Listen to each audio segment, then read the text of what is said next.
Hello friends, जलपानी रसोई में आपનું स्वागत है। आज આપણે બનાવીશું खूब જ સ્વાદિષ્ટ મસાલેદાર અને એકદમ સરળ એવા ડુંગળીના પરોઠા। તો આજે પરોઠા એકદમ ફાટે નહીં એવી રીતે આપણે બનાવીશું। તો રેસીપીને સ્કીપ કરતા નહીં અને જોતા રહેજો। તો શરૂ કરીએ ડુંગળીના પરોઠા બનાવવાનું। તો સૌથી પહેલાં મેં અહીંયા એક મોટું બાઉલ લઈ લીધું છે અને એમાં મેં એક મોટો વાટકો ઘઉંનો લોટ લીધેલો છે। આ લોટને મેં ચાળીને લીધેલો છે। હવે એમાં આપણે સ્વાદ મુજબ મીઠું ઉમેરી દઈશું અને મોણ માટે 1 ચમચા જેવું તેલ લઈ લઈશું અને તેલને એડ કરી બધું જ સરસ એવું મિક્સ કરી દેવાનું છે। તો આમાં તમે મેંદો પણ નાખી શકો છો। મેં અહીંયા ખાલી ઘઉંનો જ લોટ લીધેલો છે। તો સરસ એવું મોણ દીધા પછી એમાં થોડું પાણી ઉમેરતા જઈ આપણે લોટને બાંધી લેવાનો છે। તો લોટ સાવ કાઠો નહીં બાંધવાનો, નહીં તો જ્યારે પણ પરોઠા કરીશું ત્યારે એમાં મસાલો ભરશું એટલે પરોઠા ફાટી જશે। એટલે લોટ બહુ કાઠો નથી બાંધવાનો, આપણે રોટલીનો જેવો બાંધીએ છીએ એવો જ બાંધવાનો છે।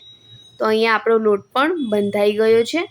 હવે એમાં થોડું તેલને એડ કરી દઈશું અને તેલ એડ કરી આપણે ફરીથી લોટને મસળી લેવાનો છે।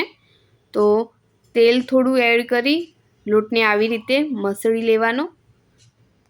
તો આ પરોઠા બહુ જ ઓછી સામગ્રીમાં અને એકદમ ટેસ્ટી તૈયાર થઈ જાય છે।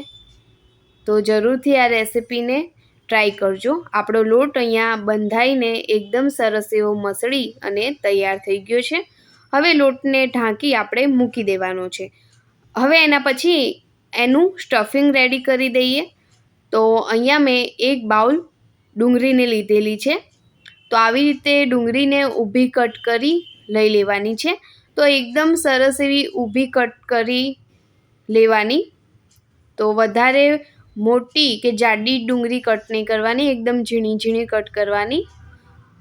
તો આવી રીતે આપણે ડુંગળીને છૂટી છૂટી કરી દેવાની છે। હવે એના પછી એમાં આપણે 2 લીલા મરચાંને એડ કરી દઈશું। જો બાળકો માટે તમે આ બનાવતા હોય પરોઠા તો મરચાંને સ્કીપ કરી શકો છો। એના પછી એમાં હળદર ઉમેરશું, લાલ મરચું પાવડર એડ કરશું અને ચાટ મસાલો એડ કરવાનો છે। ખૂબ જ ટેસ્ટ સરસ આવશે। થોડો ગરમ મસાલો અને ધાણા જીરું એડ કરી દઈશું અને કોથમીરને એડ કરશું। તો અહીંયા મારી પાસે કોથમીર વધારે હતી નહીં એટલે મેં થોડીક જ એડ કરી છે। તો બધું મિક્સ કરી દેવાનું છે।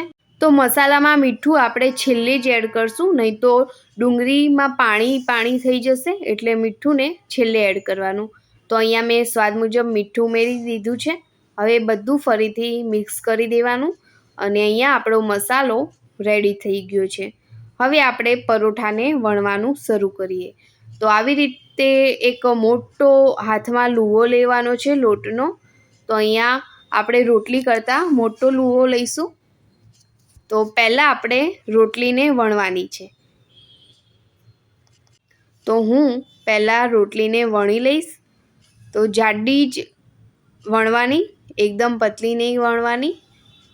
તો આવી રીતે રોટલી વણ્યા પછી એમાં આપણે સ્ટફિંગ ભરવાનું છે।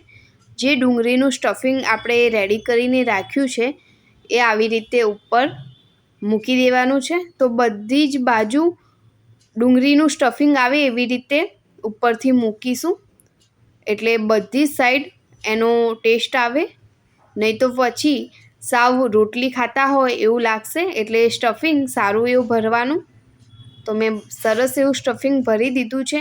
હવે એના પછી આવી રીતે આપણે રોલને વાળી દેવાનો છે। તો રોલને વાળી અને પછી ફરીથી એને રાઉન્ડ શેપમાં લઈ લઈશું, જેમ આપણે લચ્છા પરાઠા બનાવતા હોઈએ છીએ એવી રીતે લઈ લેવાનો છે। તો આવી રીતે લઈ અને આપણે સરસ એવું હાથથી પ્રેસ કરી દઈશું અને લુવા જેવું બનાવીને તૈયાર કરી દઈશું। તો પહેલાં આપણે હાથથી જ મસાલાને રોટલીમાં ફેલાવી દેવાનું છે। તો ધીરે ધીરે આવી રીતે તમે પ્રેસ કરતા જઈ અને હાથ વડે અંદરના જે મસાલા છે એને ફેલાવી દેવાનો। અને જો તમે ડાયરેક્ટ જ વેલણથી વણશો તો ફાટી જશે. એટલે પહેલાં હાથનો જ ઉપયોગ કરી આવી રીતે હાથ વડે જ આપણે મસાલાને ફેલાવી દેવાનો, એટલે આપણે વણીશું ને ત્યારે ફાટશે પણ નહીં. તો ઉપરથી થોડો કોરો લોટ આવી રીતે નાખી અને હવે વેલણથી આપણે વણી લેવાનો છે પરોઠાને. તો એકદમ હળવા હાથે જ આપણે પરોઠાને વણવાનો, એટલે ફાટી ના જાય. તો પરોઠાને બહુ મોટો નહીં કરવાનો, આપણે મીડિયમ સાઇઝના જ અહીંયા ડુંગળીના પરોઠા બનાવીશું. તો અહીંયા એક પરાઠા વણીને તૈયાર થઈ ગયો છે. હવે એવી રીતે જ આપણે બીજો પણ ડુંગળીના પરોઠાને વણી લઈશું. તો ઉપરથી આવી રીતે ડુંગળીનું સ્ટફિંગ મૂકી અને આપણે પરાઠાને બનાવવાનો છે. પણ હું આ એક અલગ જ રીતે તમને બતાવીશ કે તમે આવી રીતે પણ પરોઠા બનાવી શકો છો. તો પહેલાં આપણે જે સાઈડ છે એ બંને સાઈડથી આવી રીતે પ્રેસ કરી દેવાનું, બંને સાઈડ ભેગી કરી દેવાની અને ફરીથી આપણે ઉપર અને નીચેથી બંને સાઈડ ભેગી કરી અને વાળી દેવાનું. આવી રીતે ચોરસ શેપમાં આપણે આ પરોઠાને વણીશું. તો તમે આવી રીતે પણ જો બનાવશો ને તો પણ નહીં ફાટે. તો તમને જે રીતથી સહેલું લાગે એ રીતથી તમે પરોઠા વણી શકો છો. તો આવી રીતે પણ તમારે બનાવવા હોય તો તમે ઇઝીથી બનાવી શકશો. તો આવી રીતે હાથથી પ્રેસ કરી અને પછી આપણે પરોઠાને વણીશું. તો મારી આજની આ રેસીપી તમને કેવી લાગી એ કોમેન્ટમાં જરૂરથી જણાવજો. તમારી એક કોમેન્ટ મને ઘણું બધું મોટિવેશન આપશે. હવે એના પછી તવીને ગેસ ઉપર મૂકી ગરમ થવા દેવાની અને ગરમ થઈ જાય પછી એમાં પરોઠાને એડ કરી અને બંને સાઈડ આપણે પહેલાં શેકી લેવાનો છે. તો તમે નોનસ્ટિક પેનમાં પણ પરોઠા બનાવી શકો છો અને એના પછી ઉપરથી તેલ લગાવી દેવાનું છે. તો બે સાઈડ તેલ લગાવી દઈશું. તો એક સાઈડ તેલ લગાવ્યા પછી આપણે પરોઠાને ફેરવી લેવાનો છે અને બીજી સાઈડ પણ આપણે એવી જ રીતે તેલ લગાવી દઈશું. તો આવી રીતે બંને સાઈડ તેલ લગાવ્યા પછી મીડિયમ ફ્લેમ ઉપર પરોઠાને થવા દેવાનો છે. તો અહીંયા આપણો પરોઠા તૈયાર થઈ ગયા છે ડુંગળીના. તો એવી રીતે હું બીજા પણ પરોઠા તૈયાર કરી દઈશ.